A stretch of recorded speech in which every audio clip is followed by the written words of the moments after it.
Good evening, everybody. This is Dr. Troy Fullerton with Bilingual Barrier Busters. Recently, I created a video regarding the difference between native speakers of Spanish, defined as people who grow up in a country where Spanish is spoken, and heritage speakers of Spanish who grow up in a home where Spanish is spoken. Both speak Spanish, both sound very native, both sound good, but I was making the point that heritage speakers, nothing wrong with being a heritage speaker, but oftentimes they lag way behind in vocabulary, behind native speakers of Spanish. And this would apply to any other language for that matter if the only language skills you have are the skills that you develop just from what you hear your parents, family, friends use at home, but you never go to school in that language, you never learn to discuss business or finance or government or politics or really anything beyond just the everyday Spanish used in your home or in your neighborhood, you are really going to be at quite a deficit. But the problem is people oftentimes don't recognize that because whether you're a heritage speaker or a native speaker from a Spanish-speaking country, you sound good.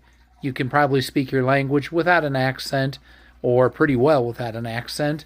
And on the surface, people would not realize just how superficial or shallow those vocabulary skills are. Now, this is not limited just to Spanish-speaking people. This would apply to people who speak any language as a heritage speaker who does not grow up in a country, going to school in that language, hearing the news in that language, and especially reading in that language on a broad level. There is going to be a deficit in vocabulary, in the ability to use the language beyond just those basic interpersonal communication needs. So what do you do about that, and where was I going with that? Well, in the first place, if you are a heritage speaker of any language, you are way ahead of people who are having to learn the language from scratch. That's something to take advantage of. But why just learn half a language? The point I was making is start reading. Start exposing yourself to language that goes beyond just what you've heard your parents use or what you've heard in your neighborhood, because there